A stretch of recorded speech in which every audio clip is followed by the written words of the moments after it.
Hey, what's going on, guys? Welcome back to Aries EDC. At least I hope you're coming back. If you're new to the channel, welcome. I am a knife enthusiast, a knife collector, and a knife maker. And on this video, I'm going to be going over some of the projects that I have, maybe doing some time lapse for you guys, and just updating you on a couple of knives that I have going on right now. Like I said in a prior video, I have a lot of things going on. So right now in the works, in total, I have 6 knives that I am working on.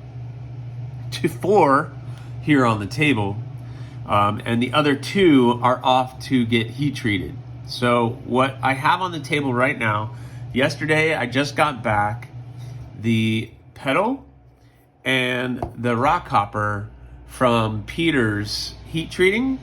This is AEB-L stainless steel. I've mentioned it many times, but I am not set up to heat treat any stainless properly. So I use Peter's heat treating. They do a fantastic job, and whenever it comes back, they come back. These guys are at about 61 to 62 HRC, which is perfect. That's exactly where I want it. I know that because they actually did the test, and in the paperwork that they sent back, they documented that.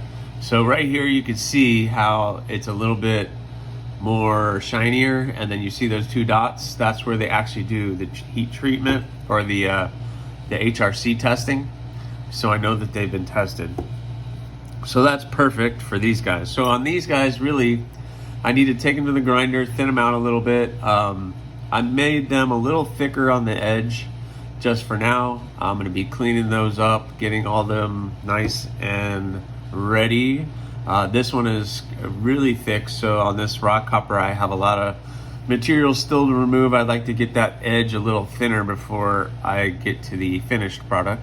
But this rock hopper is going to get the blue G10 with the gray tubes. So you're going to get the gray tube with the blue G10. I think that's going to look pretty awesome.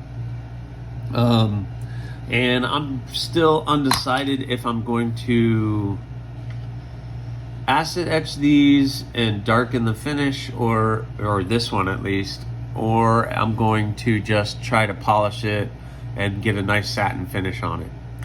So that's still undecided on that one. The pedal, I definitely know what I'm doing with the pedal. If you saw my build along knife project, which I strongly suggest that you guys go back and find that. That was a really fun project that I did. Basically, from start to finish, I documented the whole thing. It was a 7-part series. And each video is right around 20 to 30 minutes. And it was basically start to finish on a knife and what exactly all the processes that I do and the tools that I use. But this is, again, AEB-L stainless. This is for a buddy of mine, and he wanted the layered purple G10 that I did on the build along knife. But instead of the orange, he wants the green liners. So that's going to be pretty cool to have the purple and green mixed in. So that's got to get done. And so I got to clean this one up, thin it out a little bit more, get all the finish good, and then I'm going to be acid etch and stone washing this one. So it's still a process. So hopefully today, by the end of the day, I want to get all 4 of these cleaned up. I forgot to talk to you guys about this one. So these 2 I just heat treated yesterday. These are 1095, so I can heat treat these myself. I have a forge, an oil quench, and I can temper them all here at the house. They came out really good. I'm looking for that nice kind of golden color, which these guys have along, but you know, if it's forged the way that do the heat treated the way that I do, you're gonna get a lot of this scale on it, which cleans up very nice. Both of these, this is the Bloom and the Bloom Harpoon. They both came out pretty good so far. I have these nice and thin at the edge, so basically to clean these up, I can just hand sand all that out to get the finish that I want. And I'm still trying to decide what I want to do with the handles on this one, on these two, but I'm going to keep it simple. I think I'm going to get a satin finish, maybe 600 grit, and then just throw some handles on it. So maybe some JG10, and I have some black linen micarta I might throw on one with just black tubes, black pin. So I think I'm going to keep it simple with these guys. This one is going to get the purple, this one's going to get the blue, and we'll move on. So, and then the two that I have at Peter's is another petal and a bud, but they're both AEB-L. So hopefully my goal is over the next couple days to get at least these two. I'm going to start with these two cleaned up and the handles on. And then I can start working on these. So that is the goal. So I'm going to get working on these two, get them cleaned up, start to thin them out, and see where we go. All right, guys? All right. See ya.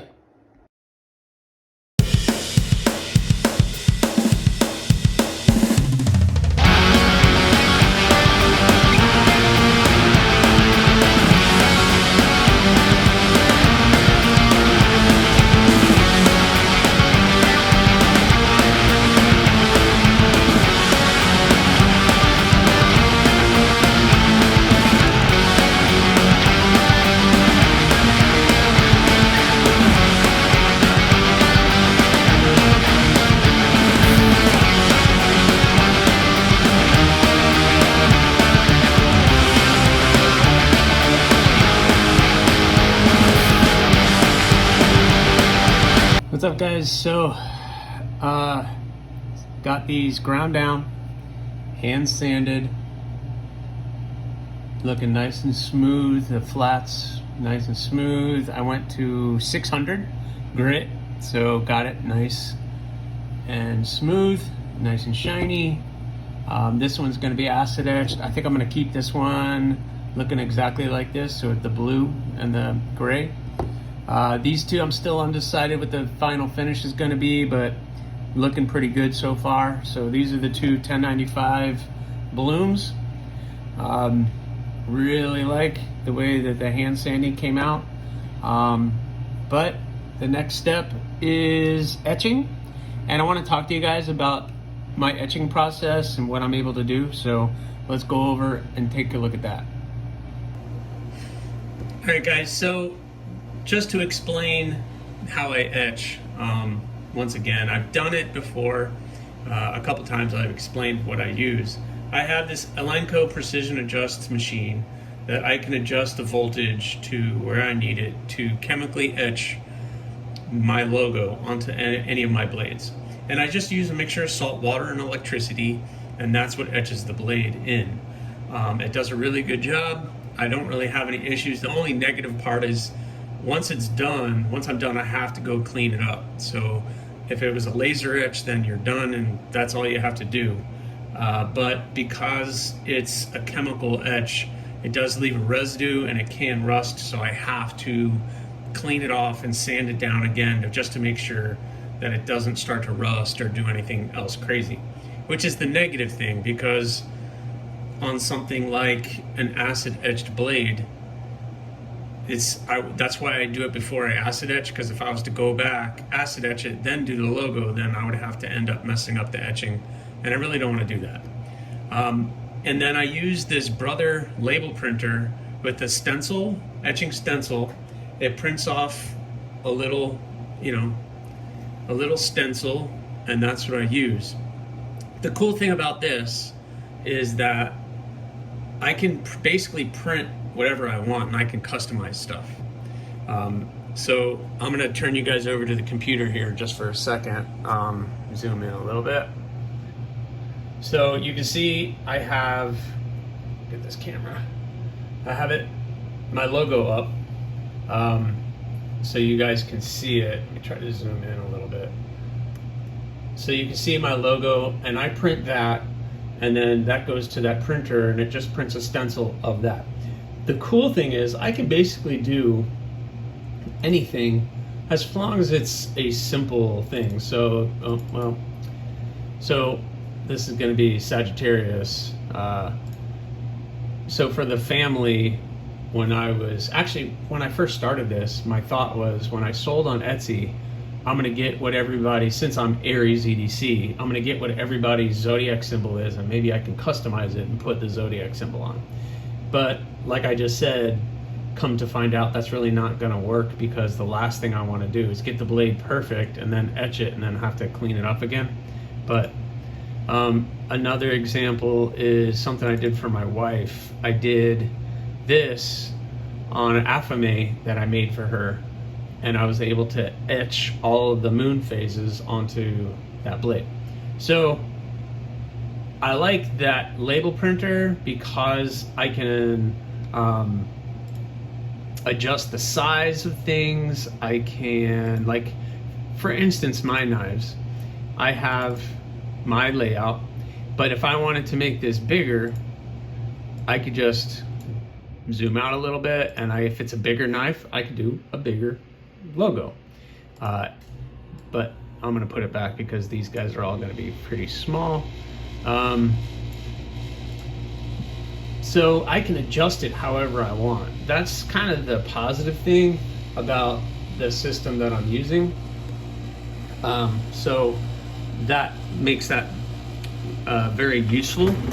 I've been hesitant because yes, there's makers that make these silicone sheets with the stencil on it, and you can get like 20 something blades done with one stencil, and it reusable, etc., but you can't adjust the size. And some of my knives are big, some of them are small, and I like to be able to adjust the size of the logo that's going to go on the blade. So like this one, if I put the logo down here, I don't want that logo to be too big, or it won't look right. So this way I can adjust it how I want, based on the knife that I'm making. So anyway, guys, that's what I'm gonna do. I'm gonna get set up, and maybe I'll do some time lapse of the etching process for you. Let me know in the comments if you want to actually see it in slow-mo or regular speed. I can do that too, but maybe on the next video. All right, guys, if I'd stop hitting the camera, that would probably be a good thing. Anyway, all right, so I got these done. I'm hoping you guys can see that. Let me zoom in a little bit. All right, so the logo's there. It's interesting how the stainless blades, the etching always comes out a little bit different than the non-stainless. So you can see that was just, so once I peel the tape off and get the stencil off, sorry, I spray it down with a little Windex. The ammonia in there will stop some of the breakdown of the steel and stop some of the corrosion. But this you can see it kind of has that haziness around it, so I haven't taken any sandpaper to it or anything. So what I have to do is sand a little bit of that, all four of them. They all came out really good, but you can see how the difference between the 1095 carbon steel and then the stainless, that was the same. So this was just wiped down with a paper towel and some Windex, and already it's almost pretty perfect. So they came out good. Perfect size. I like the size of that mark for these size blades. So I think we're in good shape. The only one you guys didn't see was that one because, well, there's just really no reason. I just did that one first. So I wanted to make sure everything was good. So I'm gonna go clean these up a little bit more, get them perfect, and then it'll be time to start talking about handles. And I'm gonna be focusing on these two right now because I already know, and I've already cut out the handles, and I already know what I'm doing with these two, and the other two will just kind of be on the back burner until these are completely done. And once these two are done, then I can move on to these two and figure out what I want to do with handles for these guys. Anyway, guys, so that's kind of my etching process. I took some extra time to show you that. I think I've done it before a couple times in videos, so if you like it, give me a thumbs up, give me a like, subscribe. I always like to hear comments to see what more you guys like to see or less of like what you see. So anyway, guys, that's what I got for you. The next step is the handles, and that is a major process. So maybe I'll just update you in the next video. All right, guys. Well, thanks for watching. Again, please subscribe, like, leave a comment or not. That choice is yours. Have a good day.